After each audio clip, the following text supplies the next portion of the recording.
It says, you don't want to really suffer. You may think that it buys you something. Sometimes we think suffering's good. Like I said, a martyr believes in something, that suffering gets us something. And may still believe a little that it's going to give you something that you want. That if I suffer enough, somebody will see me suffering and they'll go, I'm going to stop acting that way. That has never worked since time began, and yet we still keep trying to do it. It never gets someone to toe the line. That's the Jewish mother. It does not work, and we are all a little bit of a Jewish mother.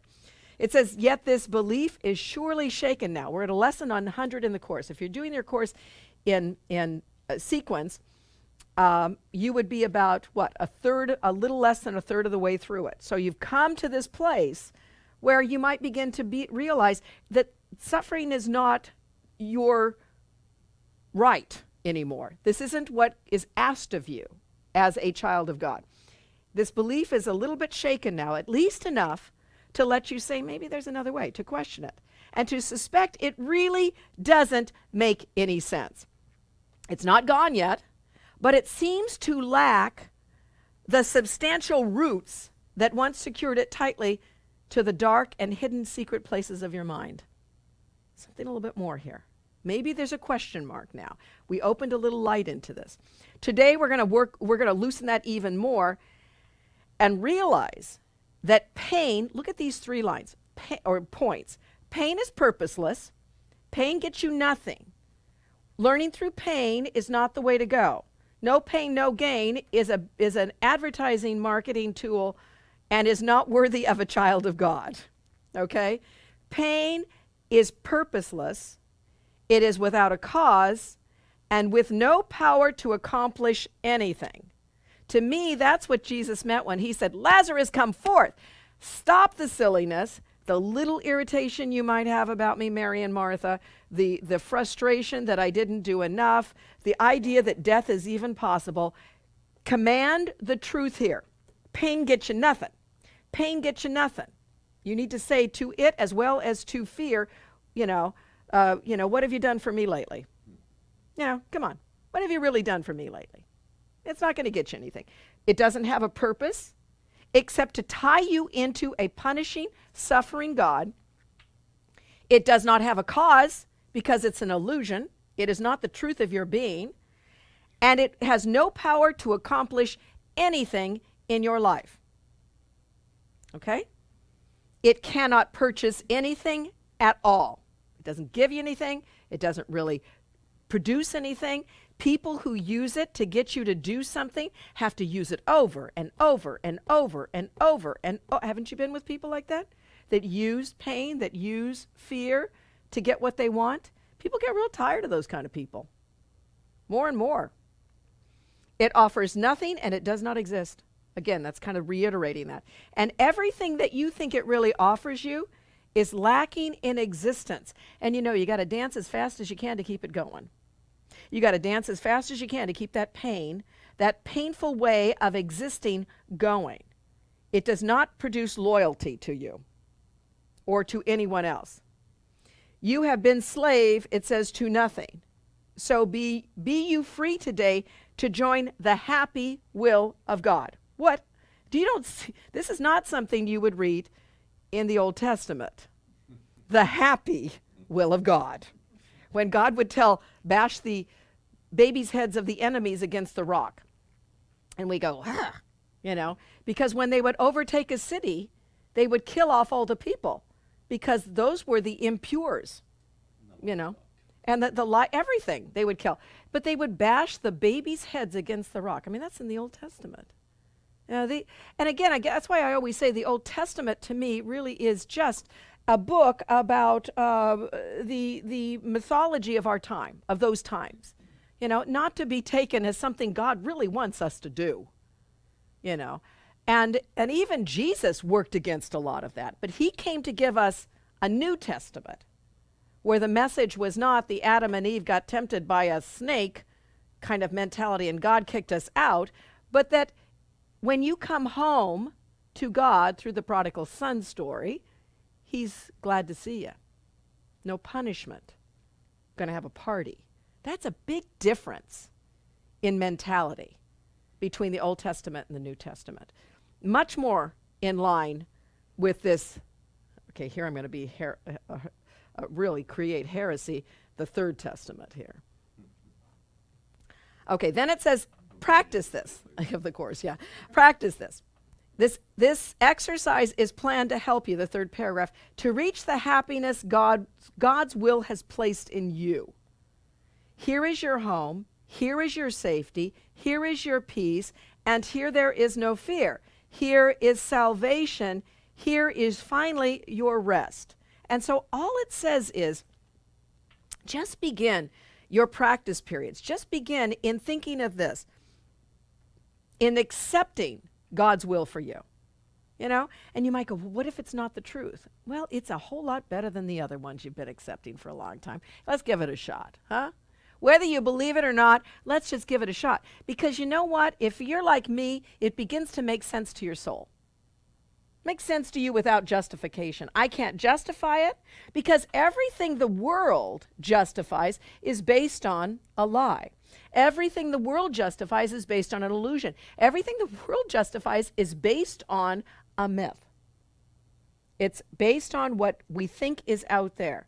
But what feels right inside of our souls when we think about the life of Jesus and you think about the love and you think about the message of compassion and you think about even when somebody made a mistake, the message of, well, let's work through this. Not it's unforgivable. That makes more sense to my soul. Makes more sense to me than a God who is retributionary and venge-filled. So when I see this, I share God's will for happiness for me and I accept it as my function now. Maybe I can't prove it in the world, but it sure makes sense to me. Sure feels right. Feels a lot better than a God who's going to attack and hate. And I think the course has come along at a perfect time because youth today are totally turning away from Christianity. You know, churches are emptying because they don't like that. They don't like that idea that we're gonna segregate from a section of humanity. Well, they don't like that idea that there's a hell out there. They don't like a lot of this stuff that's been said. And the churches go, what can we do to reach the kids? And it's kind of like they're just going crazy. When have people said that about youth? They're saying that all the time. They were saying that back in the 50s. You know, they were saying back in the 40s, the 20s. You know, but what's happening right now with youth is they see the inconsistencies. How can you say you love and hate at the same time? How can you say God is a God of vengeance and then God is a God of love? They're beginning to see the inconsistencies that we have just kind of accepted over time. Good for them. But see, the course to me, even though the inconsistencies are what we've all gotten used to, the course is saying, no, those are inconsistent. Forget them. This is the truth. God wills for you perfect happiness, and you're going to accept it as your function now. You want to be happy. You want to extend the joy of God instead of pain. You want to extend the love of God instead of hate. You want to extend the peace of God instead of conflict. And that makes you happy. Living in that kind of awareness makes you so much more happy. That's why you see someone like a Dalai Lama so joyous all the time. And even the Pope, there's a sense of joy about him. You know, it makes so much more sense. Then what does it say? Practice this. Just accept this in your mind. Boy, if you just spent every morning waking up saying, I share God's will for happiness for me and I accept it as my function now, open your eyes and today, here it is. Here I am, world. What a big difference that would make. And then at lunchtime, that you dined a little bit on that. And then at dinner, you dined a little bit on that. I share God's will for happiness for me and I accept it as my function now. And then right before you go to bed, you say, I share God's will for happiness for me as you're brushing your teeth and I accept it as my function now as I'm flossing. You know? Think about that. That'd make you feel a little bit better about going to bed.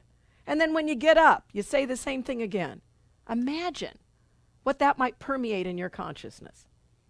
It says, when we do this, now go deeper. It says, then seek this function deep within your mind, for you know what? That's what it means. It makes sense. Feels right. Whether I can prove it or not, it feels right. Accept it. It's there, waiting but your choice. You cannot fail to find it when you learn it is your choice and that you share God's will. So what does it say then? What do? Be happy. For your only function here is happiness. Whoa. Whoa.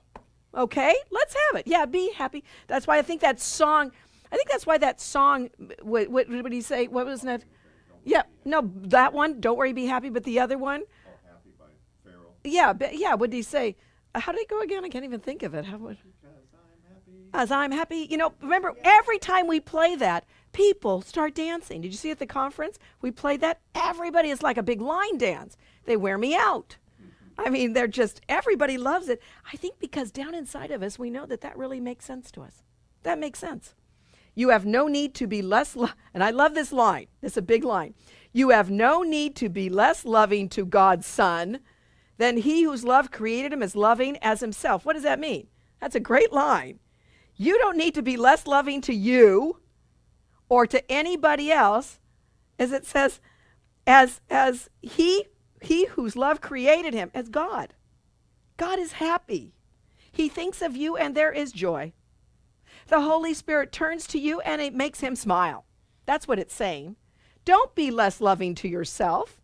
Don't be less loving to your brother. You know, don't be less happy. I mean, don't do that. You don't need to. And you might say, yeah, but he pisses me off. He did hurt me.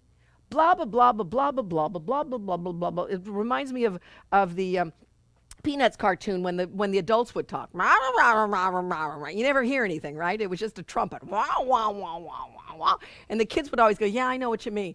You know, and then wah, wah, wah, okay, I'll do that. Wah, wah, wah. You know, I mean, you don't hear it. And you know what? It's when we're sitting there justifying our anger and our attack, that's all we really hear. We don't hear there's no justification for it. That's what the Course is saying. So stop focusing there. If we start focusing on, okay, people may be doing what they're doing. Help me, Father, to share your will for happiness for me and accept it as my function now in this circumstance, in this situation, as I look on my brother who is going through this illusion about themselves.